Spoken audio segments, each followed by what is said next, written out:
গত ক্লাসে আমরা পড়েছিলাম ড্রাগের বিভিন্ন formulation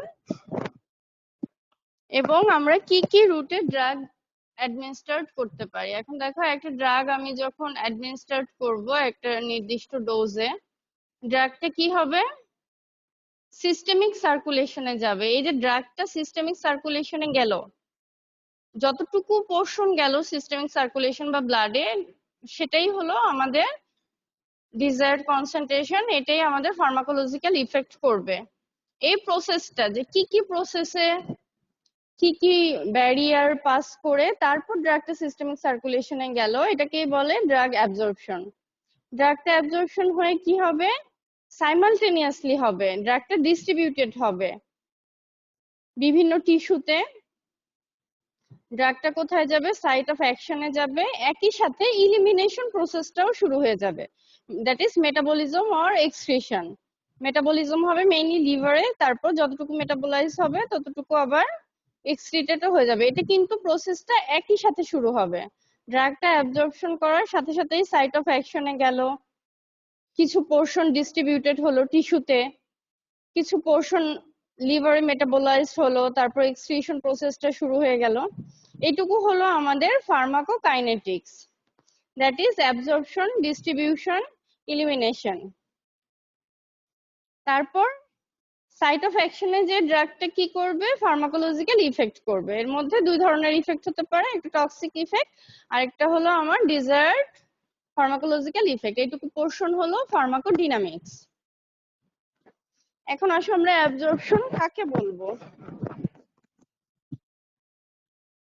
It is the process by which drugs enter into the systemic circulation. কারণ ব্লাডে বা সিস্টেমিক সার্কুলেশনে না গেলে আমরা তো ড্রাগটার ইফেক্ট পাচ্ছি না। কিভাবে যাবে, বিভিন্ন বায়োলজিক্যাল মেমব্রেনটা ক্রস করে তারপর যাবে, from the site of administration through biological barrier. রিটেনে একটা কোশ্চেন প্রায় আসে যে প্রসেস অফ ড্রাগ অ্যাবজর্পশন, এটা রিটেনে আসে, enumerate the process of drug absorption or name the process of drug absorption. এটা আমি তোমাদের ফার্স্ট টার্মে পরীক্ষায় দিয়েছিলাম, কিন্তু খুব মানে তোমরা ইভেন নামটাও লিখতে পারোনি, কারণ তোমরা প্রশ্নটা বুঝতে পারোনি। দেখো কি কি প্রসেসে ড্রাগ অ্যাবজর্পশন হয়, এটা তোমরা ভাগ করতে পারো যে প্যাসিভ প্রসেস এবং অ্যাক্টিভ প্রসেস, কিংবা তোমরা এভাবেও ভাগ করতে পারো passive diffusion, facilitated diffusion, active transport, endocytosis, exocytosis and filtration. এটা রিটেনের জন্য পড়বে, এটা কিন্তু অনেকবারই এসেছে প্রফে, ভুলে যেও না। যদি বলে প্রসেস অফ ড্রাগ অ্যাবজর্পশন, তোমাদের এই নামগুলি লিখতে হবে, passive diffusion, facilitated diffusion, active transport. এগুলির যে ক্রাইটেরিয়া তোমরা ফিজিওলজিতে পড়েছো, সোডিয়াম গ্লুকোজ কো ট্রান্সপোর্টের কি ক্রাইটেরিয়া, ফ্যাসিলিটেটেড ডিফিউশনে কি লাগে, এনার্জি লাগে নাকি, কোন ট্রান্সপোর্টে এনার্জি লাগে, এগুলি পড়েছো না ফিজিওলজিতে? জি ম্যাম। পড়েছো, তার মানে তোমাদের ক্রাইটেরিয়া গুলি মনে আছে। এখন দেখো, আমরা যে ড্রাগ খাই বেশিরভাগ ড্রাগ অ্যাবজর্পশন হয় প্যাসিভ ডিফিউশনের মাধ্যমে। এখানে কোনো এনার্জি লাগে না, কোনো ক্যারিয়ার প্রোটিন লাগে না। যে প্রসেসেই এনার্জি বা ক্যারিয়ার প্রোটিন লাগবে ওই প্রসেসটাই স্যাচুরেটেড হওয়ার চান্স থাকে। তোমরা কি স্যাচুরেশন মানে জানো?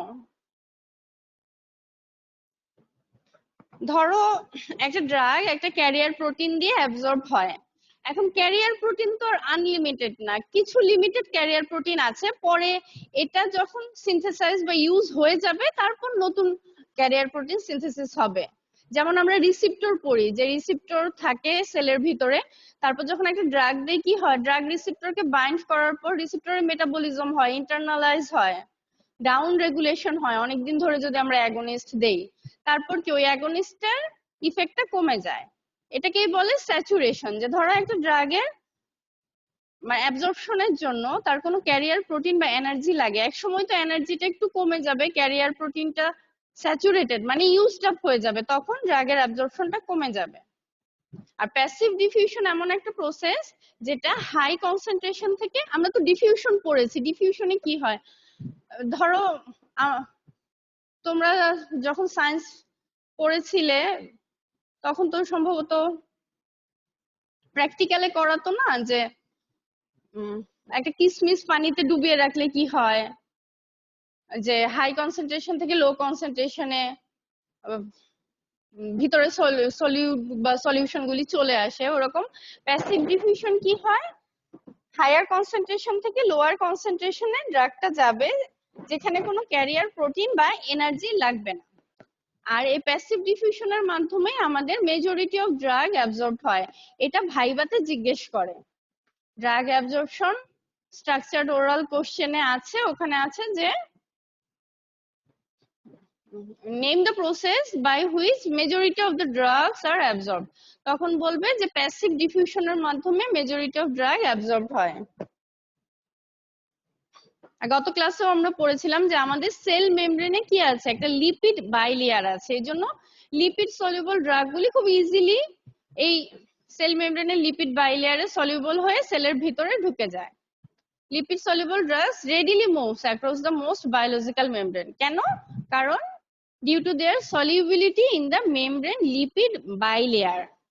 ফসফোলিপিড যে বাইলেয়ারটা আছে ওটার মধ্যে সলিউবল হয়ে খুব সহজে লিপিড সলিউবল ড্রাগগুলি সেলের ভিতর ঢুকে যায় প্যাসিভ ডিফিউশনের মাধ্যমে। আর ওয়াটার সলিউবল ড্রাগগুলি কিভাবে ঢুকে? সেল মেমব্রেনে কিছু অ্যাকুয়াস চ্যানেল অথবা পোর্স থাকে। ওয়াটার সলিউবল ড্রাগগুলি ওই পোর দিয়ে ভিতরে ঢুকে। দেখো এই ফিগারটা দেখো, এগুলি লিপিং কট থেকে পড়বে, লিপিং কটে সুন্দর করে ফিগার সহ দেওয়া আছে। দেখা যাচ্ছে না। হ্যাঁ, কি হচ্ছে না?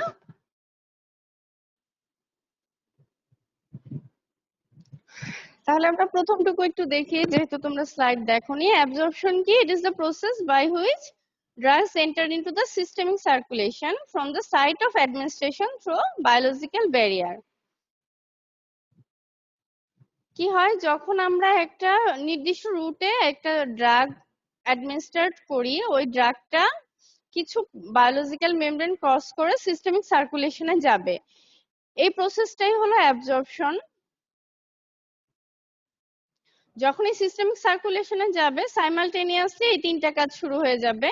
ড্রাগটা বিভিন্ন টিস্যুতে ডিস্ট্রিবিউটেড হবে, লিভারে যে মেটাবলিজম শুরু হয়ে যাবে প্রসেস, সেই সাথে কিছু ড্রাগ এক্সক্রিটেটর হবে। আর মেইন যে কারণে আমরা ড্রাগটা অ্যাডমিনিস্ট্রেট করি, যে সাইট অফ অ্যাকশনে যে ফার্মাকোলজিক্যাল ইফেক্ট করবে। এই ইফেক্ট দুই ধরনের হতে পারে, একটা হলো টক্সিসিটি, টক্সিক ইফেক্ট, আরেকটা হলো আমাদের ডিজায়ার্ড ফার্মাকোলজিক্যাল ইফেক্ট। এইটুকু প্রসেসকে আমরা বলি ফার্মাকোকাইনেটিক্স, এই ড্রাগ অ্যাবজর্পশন, ডিস্ট্রিবিউশন, এলিমিনেশন। আর যখন ড্রাগটা যে তার ফার্মাকোলজিক্যাল ইফেক্ট করছে, ডিনামিক্স মানে কাজটা করছে, সেটা হলো ফার্মাকোডিনামিক্স। এই প্রসেস অফ ড্রাগ অ্যাবজর্পশন, এই রিটেন কোশ্চেনটা প্রায় আসে।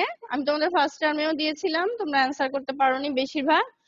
এটা তোমরা অ্যাক্টিভ ট্রান্সপোর্ট, প্যাসিভ ট্রান্সপোর্ট দুই ভাগে ভাগ করতে পারো। প্যাসিভের মধ্যে এই প্যাসিভ ডিফিউশন আর ফ্যাসিলেটেড ডিফিউশন থাকবে। তোমরা এগুলি ফিজিওলজিতে ক্রাইটেরিয়া গুলি পড়েছিলে। প্যাসিভ ডিফিউশনের কি ক্রাইটেরিয়া, অ্যাক্টিভ ট্রান্সপোর্টে কি কি লাগে, প্রাইমারি অ্যাক্টিভ ট্রান্সপোর্ট আছে, সেকেন্ডারি অ্যাক্টিভ ট্রান্সপোর্ট আছে। এখন দেখো প্যাসিভ ডিফিউশন, ভাইভাতে একটা প্রশ্ন প্রায় করে যে বেশিরভাগ ড্রাগ কি প্রসেসে অ্যাবজর্পশন হয়, তখন তোমাদের বলতে হবে যে প্যাসিভ ডিফিউশনের মাধ্যমে। আর যে ড্রাগগুলি লিপিড সলিউবল ড্রাগ, আমরা জানি যে লিপিড সলিউবল ড্রাগগুলি ইজিলি অ্যাবজর্পশন হয়।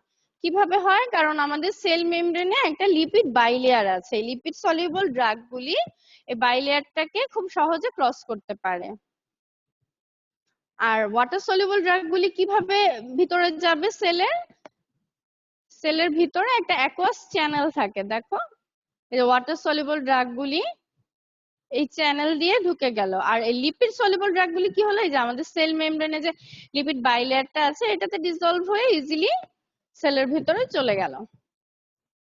এটা গেল passive diffusion. Passive diffusion concentration gradient along the concentration gradient হয়, তার মানে হাই থেকে লো কনসেন্ট্রেশনে যাবে, একটা মেমব্রেনকে ক্রস করবে, কোনো এনার্জি বা ক্যারিয়ার প্রোটিন লাগবে না, এর জন্য এটা স্যাচুরেটেডও হবে না।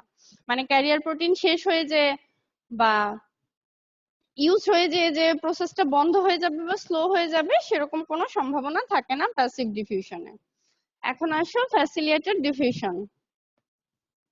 ফ্যাসিলিটেটেড ডিফিউশনে দেখো একটা স্পেশাল ক্যারিয়ার প্রোটিন লাগে, ফ্যাসিলেট করতে হয়, নামের মধ্যেই আছে।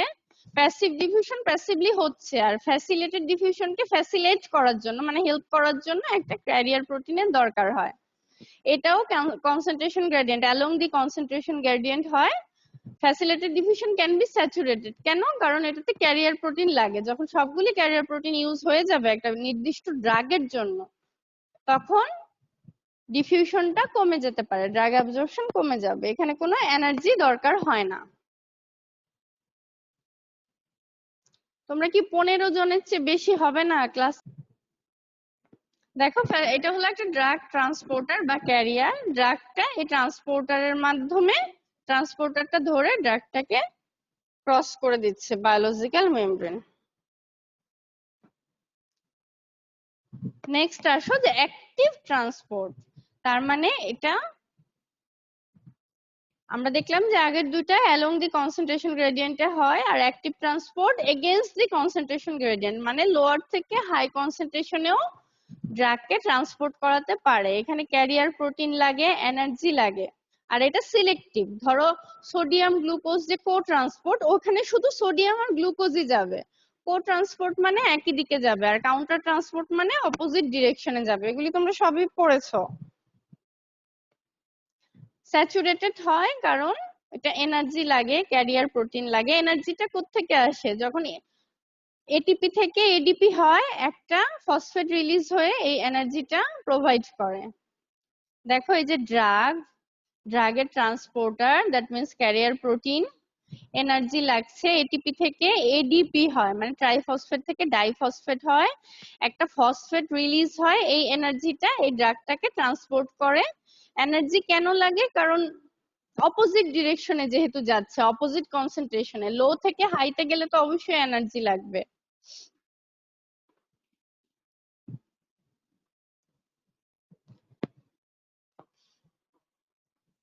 এখন আসো এন্ডোসাইটোসিস। যেসব মলিকিউল একটু লার্জ সাইজ, ওই এক্সেপশনালি লার্জ সাইজের মলিকিউল গুলি একটা স্পেশাল ট্রান্সপোর্টের মাধ্যমে সেলের ভিতরে ঢুকে। এই ট্রান্সপোর্টটা কি? যে সেল মেমব্রেনটা ওই মলিকিউলটাকে এনগালফ করে ফেলে, যেমন ওই নিউট্রোফিল যেরকম ব্যাকটেরিয়া বা ভাইরাসকে এনগালফ করে ফেলে, ওরকম করে এনগালফ করে ফেলে। তারপর সেলের ভিতরে পিঞ্চ করে, মানে একটা ভেসিকল ফর্ম করে পিঞ্চিং এর মাধ্যমে সেলের ভিতরে ঢুকে যায়। এর একটা এক্সাম্পল হলো ভিটামিন বি12। এটা মনে রাখবে, এটা এমসিকিউ তে একবার এসেছিল, এন্ডোসাইটোসিসের এক্সাম্পল।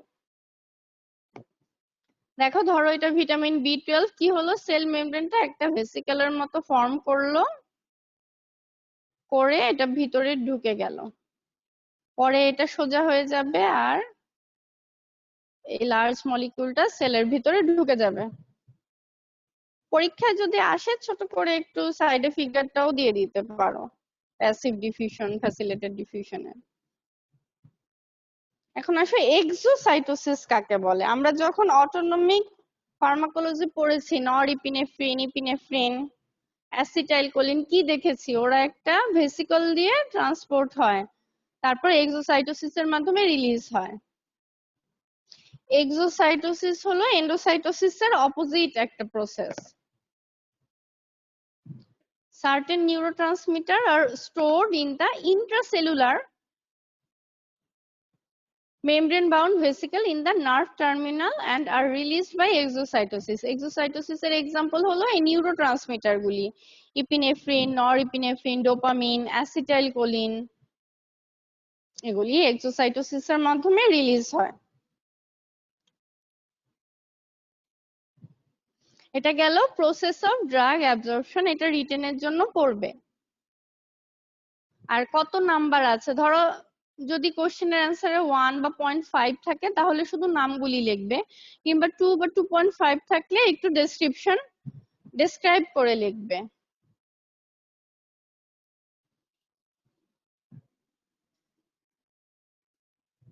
দেখো এই যে নরইপিনেফ্রিন, এই ভেসিকল থেকে এক্সোসাইটোসিসের মাধ্যমে রিলিজ হচ্ছে।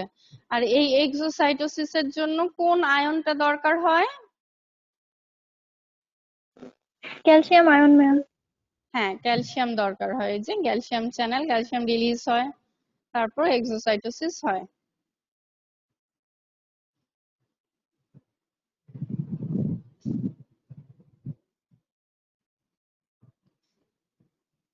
Site of drug absorption. চিন্তা করে বলো তো, একটা আমি ড্রাগ খেলাম, কি কি সাইট থেকে অ্যাবজর্পশন হবে? ধরো আমি ওরাল রুটে একটা ড্রাগ দিলাম, প্রথমে সেটা কোথায় যাবে?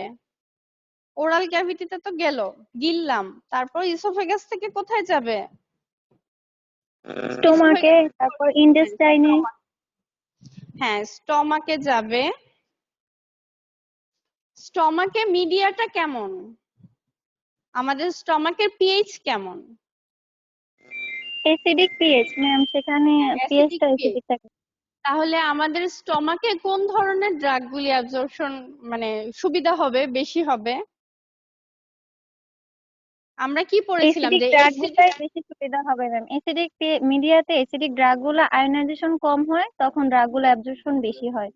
হ্যাঁ, good. Acidic drug in acidic media কি হয়? আয়োনাইজেশন হয় না, রিমেইন আনআয়োনাইজড অথবা নন আয়োনাইজড। আর আমরা জানি যে নন আয়োনাইজড মলিকিউল গুলি লিপিড সলিবল, তখন এটা অ্যাবজর্পশন হয়ে যাবে। স্টমাকে তোমরা একটা এক্সাম্পল দিতে পারো যে স্টমাকে কিন্তু অ্যাসপিরিনের অ্যাবজর্পশন বেশি হয়, অ্যাসপিরিন, প্যারাসিটামল, যে ড্রাগগুলি অ্যাসিডিক ওই ড্রাগগুলি স্টমাকে অ্যাবজর্পশন বেশি হবে। তাহলে ওরাল, আমরা মুখে একটা ড্রাগ খেলাম, স্টমাকে গেল, তারপর ইন্টেস্টিনে গেল, ইন্টেস্টিনে যে স্মল ইন্টেস্টিনে যে কি হবে? সিম্পল ডিফিউশন বা প্যাসিভ ডিফিউশনের মাধ্যমে ড্রাগগুলি, বেশিরভাগ ড্রাগ অ্যাবজর্পশন হবে, আর কিছু ড্রাগ অ্যাক্টিভ ট্রান্সপোর্টের মাধ্যমে অ্যাবজর্পশন হবে। রেকটাম থেকেও কিছু ড্রাগ অ্যাবজর্পশন হয়। আমরা যখন সাপোসিটরি দেই কি হয়? রেকটামে কিন্তু ব্লাড সাপ্লাই দুই ধরনের, আপার 1/3 আর লোয়ার 2/3। আপার 1/3 কোথায় যায়? পোর্টাল সার্কুলেশনে। আর লোয়ার 2/3 ওটা কিন্তু সিস্টেমিক সার্কুলেশনে যায়।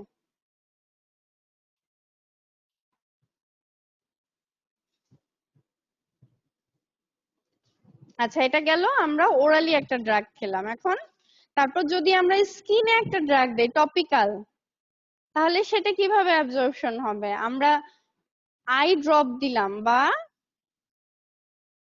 রেসপিরেটরি ট্র্যাক্টে ইনহেলার ব্যবহার করলাম বা প্যারেন্টারাল সাইডে একটা ইনজেকশন দিলাম। আমরা যদি আইভি রুটে একটা ড্রাগ দেই, সেটা কি অ্যাবজর্পশন হওয়ার কোনো দরকার হয়? অ্যাবজর্পশন হয় ইন্ট্রাভেনাস ড্রাগ? না, দরকার হয় না ম্যাম, সে তো ব্লাডে চলেই গেছে, সার্কুলেশনে। হ্যাঁ, সে সরাসরি ব্লাডে চলে গেছে, এজন্য তার অ্যাবজর্পশন হওয়ার কোনো দরকার হয় না।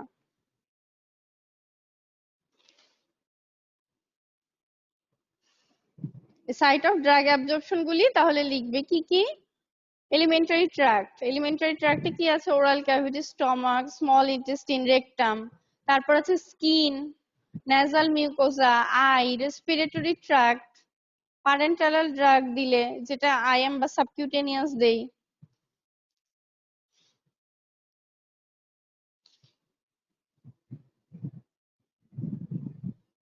এটা ভাইভাতে জিজ্ঞেস করে সাইট অফ ড্রাগ অ্যাবজর্পশন।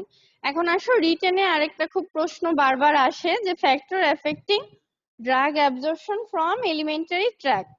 এখানে অনেকগুলি ফ্যাক্টর রেসপন্সিবল, আমরা একটা একটা করে একটু দেখি। প্রথমে আসো যে মলিকিউলার ওয়েট। এটা খুব সিম্পল, আমরা জানি যে মলিকিউলার ওয়েট যত বেশি হবে ড্রাগের অ্যাবজর্পশন কি বেশি হবে নাকি কম হবে? ওয়েট বেশি হলে অ্যাবজর্পশনটাও কম অ্যাবজর্পশন হবে। কম হবে। হ্যাঁ, ও মেমব্রেনটা ক্রস করতে পারবে না। ধরো প্রেগন্যান্সিতে একটা পেশেন্টের জেস্টেশনাল ডায়াবেটিস মেলাইটাস হলো, তাকে আমি ইনসুলিন দিলাম। এই ইনসুলিনটা কিন্তু প্লাসেন্টাল ব্যারিয়ার ক্রস করতে পারবে না। কেন? কারণ ইনসুলিনের মলিকুলার ওয়েটটা বেশি, এজন্য ও প্লাসেন্টা ক্রস করে বেবির হাইপোগ্লাইসেমিয়া করতে পারবে না। এজন্য প্রেগন্যান্সিতে ইনসুলিনটাই সেফ আদার ওরাল হাইপোগ্লাইসেমিক এজেন্টের চেয়ে। কারণ আদার ড্রাগগুলি তো মলিকুলার ওয়েট ইনসুলিনের মতো এত বেশি না, সেই ড্রাগগুলি প্লাসেন্টা ক্রস করে বেবির হাইপোগ্লাইসেমিয়া করতে পারে, তাই প্রেগন্যান্সিতে আমরা দেই ইনসুলিন। ইনসুলিনের মলিকুলার ওয়েট কত বলো, এটা খুব ইম্পর্টেন্ট। যদি একটা ড্রাগের মলিকুলার ওয়েট জানতে হয় তাহলে সেটা ইনসুলিন। বলো, আমি ক্লাসে বারবার বলেছি।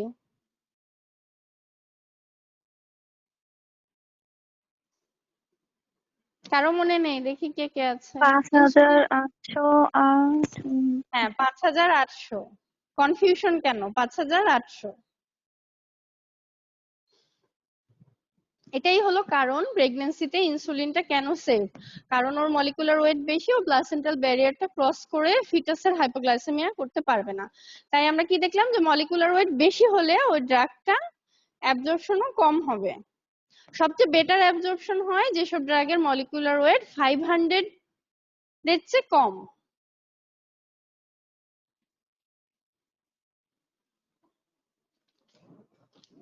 এখন আসো সাইজ অফ দি ড্রাগ। এটাও সেম, যে ড্রাগের সাইজ অ্যাবজর্পশনকে ইনফ্লুয়েন্স করে। যেসব ড্রাগের সাইজটা ছোট তার অ্যাবজর্পশনটা খুব বেশি হবে। যেমন একটা এক্সাম্পল এখানে আছে, যে গ্রাসিওফালভিন একটা অ্যান্টিফাঙ্গাল ড্রাগ, এটা আমরা ওরালি দেই। দেখা যায় যে ওরালি দিলে এটার অ্যাবজর্পশনটা খুব ভ্যারি করে, কিন্তু আমরা যদি এটা মাইক্রোসাইজড করে, আলট্রা মাইক্রোসাইজড একটা গ্রাইসোফালভিনের পার্টিকেল পাওয়া যায়, ওভাবে যদি আমরা দেই দেখা যায় যে গ্রাইসোফালভিনের অ্যাবজর্পশনটা খুব বেশি হয়। এই জন্য যেসব ড্রাগ ধরো একটু সাইজটা যদি 10 অ্যাক্রোমের বেশি হয়, তাহলে আমরা ওই ড্রাগটা মাইক্রোসাইজড বা ক্রিস্টালাইন ফর্মুলেশনে দিতে পারি, তখন অ্যাবজর্পশনটা বেশি হবে। ডিসইন্টিগ্রেশন, ডিসসলিউশন, এটা গত ক্লাসে আমরা বলেছি যে যে ড্রাগ যত সহজে ডিসইন্টিগ্রেশন হবে, যত সহজে ডিসলিউশন হবে, মানে বডি ফ্লুইডের সাথে মিক্স আপ হয়ে যাবে, তার অ্যাবজর্পশনটা তত বেশি হবে। এটা সব মানে ডিসইন্টিগ্রেশন বাড়লে অ্যাবজর্পশন বেশি হবে, ডিসলিউশন বাড়লেও অ্যাবজর্পশন বেশি হবে। পিকেএ, এটা হলো একটা ড্রাগের পিএইচ। অ্যাসিডিক ড্রাগ অ্যাসিডিক মিডিয়াতে নন আয়নাইজড থাকে, অ্যাবজর্পশন বেশি হয়, কারণ নন আয়নাইজড মলিকুলগুলি লিপিড সলিউবল। আর basic drug in basic media অ্যাবজর্পশনটা বেশি হবে, কিন্তু acidic drug in basic media ionized হয়ে যাবে। আয়োনাইজড মলিকুল মানে ওয়াটার সলিউবল, তখন ওটা অ্যাবজর্পশনটা কমে যাবে। যখন কোনো পয়জনিং হয় তখন কিন্তু এটা খুব ইম্পর্টেন্ট একটা ফ্যাক্টর। ধরো যখন ড্রাগটা এক্সক্রিশন হয়, আমরা জানি যে ওয়াটার সলিউবল ড্রাগ খুব ইজিলি এক্সক্রিশন হয়ে যায় কিডনি দিয়ে। এই জন্য বায়ো ট্রান্সফরমেশনে আমাদের এম কি থাকে, ড্রাগটাকে ওয়াটার সলিউবল করা, যাতে ইজিলি এক্সক্রিটেড হয়ে যায় কিডনি দিয়ে। যখন কোনো পয়জনিং হয়, ধরো একটা বেসিক ড্রাগের পয়জনিং হলো, তখন তুমি যদি পেশেন্টকে কোনো অ্যাসিডিক প্রোডাক্ট দাও, কিংবা কোনো অ্যাসিড, ধরো একটা অ্যাসিডের এক্সাম্পল বলো, ধরো অ্যাসিডিক কোনো ড্রাগ, প্যারাসিটামল বা অ্যাসপিরিনের পয়জনিং হলো, তখন কি করে সোডি বাইকার্ব দেয়। তাহলে কি হয়, অ্যাসপিরিনটা অ্যাসিডিক, সোডিয়াম বাইকার্বনেটটা হলো বেসিক। এটা কিডনিতে যে কি করে, আয়োনাইজড হয়ে যায়, যার কারণে এক্সক্রিশনটা ইজিলি হয়ে যায়। এই জন্য ড্রাগের এই সলিবিলিটি কোন মিডিয়াতে কি হয় এটা মনে রাখবে, এটা পয়জনিং এর ক্ষেত্রে খুব ইম্পর্টেন্ট।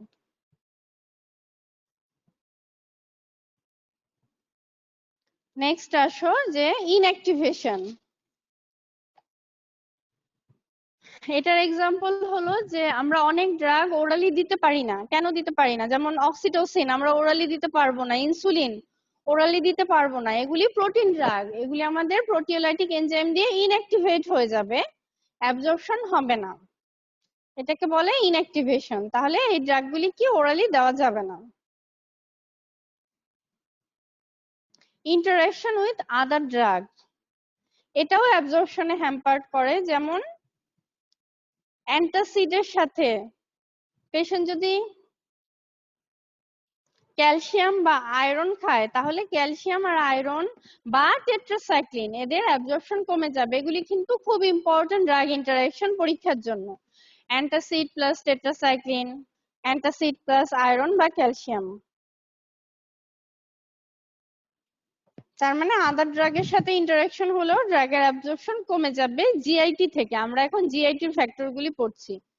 পিএইচ অফ দ্য গাট, একটু আগে তো বললাম যে গাটের সব জায়গায় পিএইচ একরকম না। আমাদের স্টমাকে অ্যাসিডিক পিএইচ, আবার স্মল ইন্টেস্টিনে স্লাইটলি অ্যালকালাইন পিএইচ। এই জন্য স্টমাকে অ্যাসিডিক ড্রাগগুলির অ্যাবজর্পশন বেশি হবে। Next factor is rate of gastric emptying. তোমরা কিন্তু পরীক্ষায় ফ্যাক্টর আসলে জাস্ট এভাবে নাম লিখবে না, পাশে শর্ট একটা ডেসক্রিপশন দিয়ে দেবে। অবশ্যই এক্সাম্পল সহ দিবে যে কোনটা বাড়লে অ্যাবজর্পশন বাড়বে।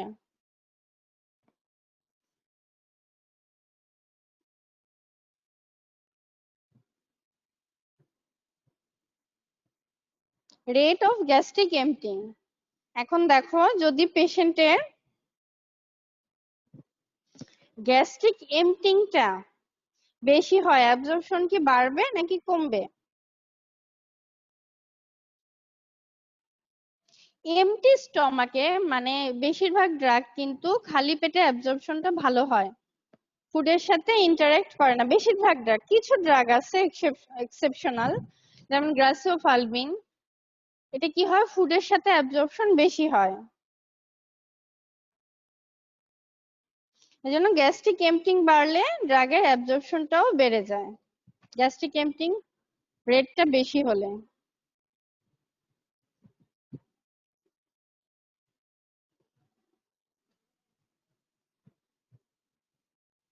বাউল ট্রানজিট টাইম, তার মানে ইন্টেস্টিনাল মোটিলিটি।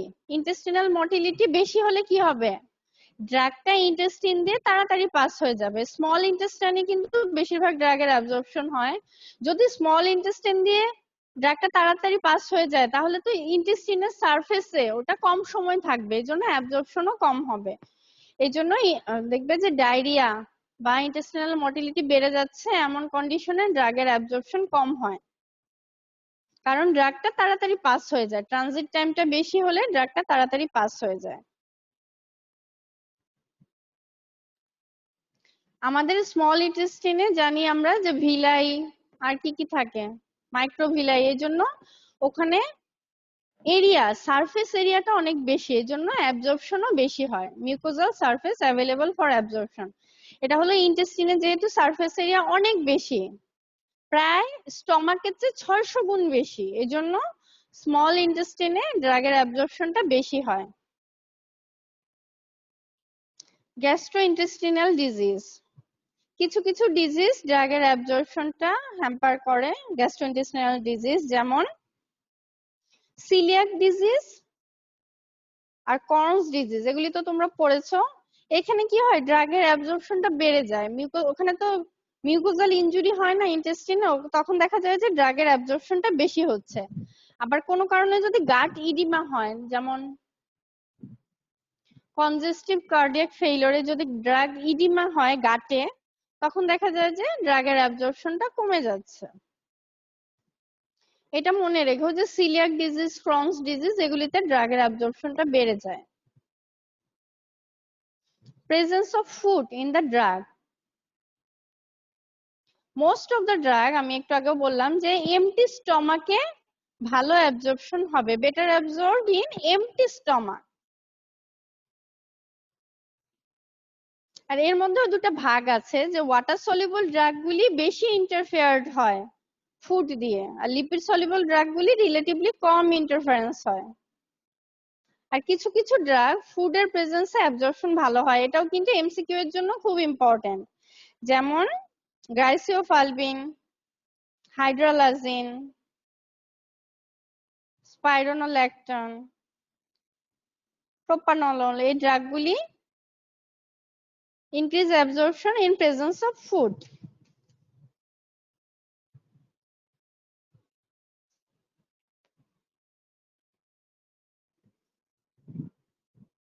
এখন আসা আদার সাইডে কি কি ফ্যাক্টর ইনফ্লুয়েন্স করতে পারে। ধরো একটা ড্রাগ আমি সাবকিউটেনিয়াসলি দিলাম, তাহলে কি কি ফ্যাক্টর ইন্টারফেয়ার করবে ওটার অ্যাবজর্পশনে, এফেক্ট করবে বা ইনফ্লুয়েন্স করবে?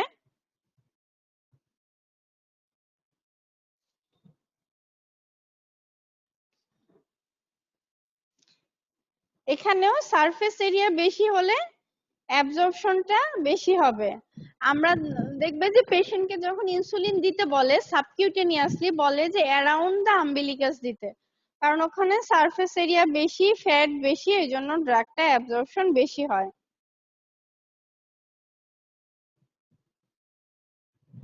আবার অনেক সময় দেখা যায় যে একটু রাব করে দিলে কি হয়, ভাস্কুলারিটি বাড়ে, অ্যাবজর্পশনটাও বেড়ে যায়।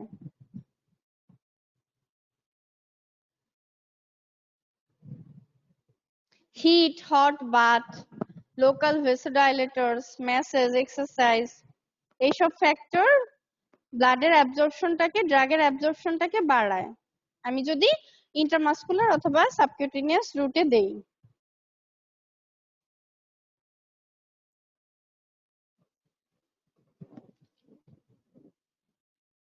আর আমরা যে লোকাল অ্যানেস্থেটিক্স দেই, ইনজেক্ট করি, তার সাথে অ্যাড্রেনালিন কেন দেই? অ্যাড্রেনালিনটা কি করে, ভেসোকনস্ট্রিকশন করে, যার কারণে লোকাল অ্যানেস্থেটিক্সটা ডিফিউজ হয়ে যায় না, লোকাল মানে লোকালি থাকে, সাইট অফ অ্যাকশনে থাকে। আমি বেশি সময় যেসব ড্রাগ আমি টপিক্যালি দেই ওই ড্রাগগুলি লিপিড সলিউবল হতে ট্র্যাক্ট। আমরা যে ইনহেল রুটে ড্রাগ দেই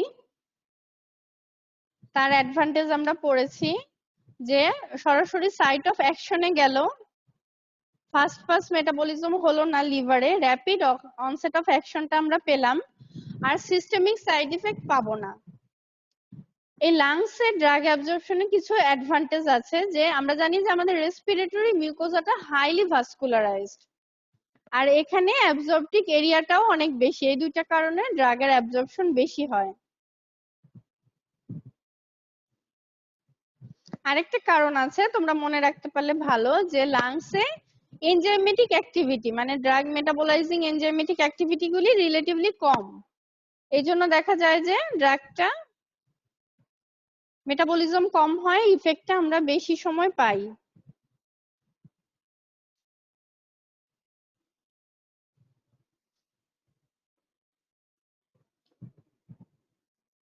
আচ্ছা, গত ক্লাসে আমি বলেছিলাম যে একটা পড়া দিয়েছিলাম, ট্রান্সডার্মাল প্যাচ হিসেবে আমরা কোন কোন ড্রাগ ইউজ করি, দুই একটা ড্রাগের নাম বলতে পারবে যে আমরা ট্রান্সডার্মাল, আমাদের দেশে খুব একটা পপুলার ওয়ে না। নরপ্ল্যান্ট, আর প্যাচ যেটা মানে উপরে ব্যান্ডেড বা স্কচ টেপের মতো লাগানো থাকে, প্যাচ। কি কি ড্রাগ দেই?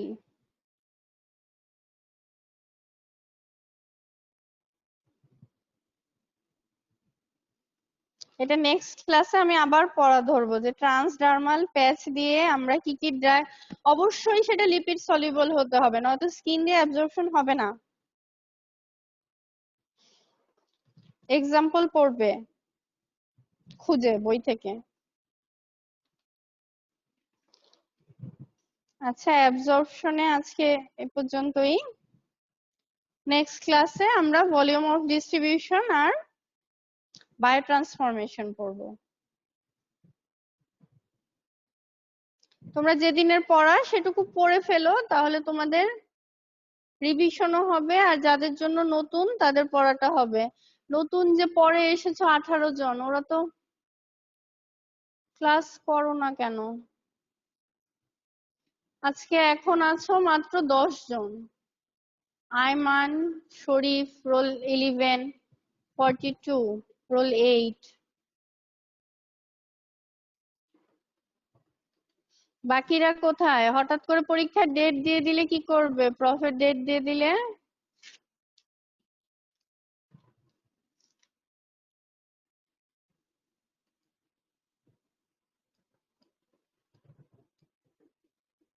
তাহলে এই অ্যাবজর্পশন অফ ড্রাগ এটা খুব ভালো করে পড়বে, সাথে আগের ক্লাসটা, আগে যে জেনারেল প্রিন্সিপালস আমি 3টা ক্লাস নিয়েছি, এই 4টা ক্লাস ভালো করে পড়বে। আর আমি যে পড়াটা দিয়েছি যে ট্রান্সডার্মাল প্যাচ হিসেবে আমরা কোন কোন ড্রাগ ব্যবহার করতে পারি, আমাকে 5টা এক্সাম্পল বলবে বই থেকে খুঁজে।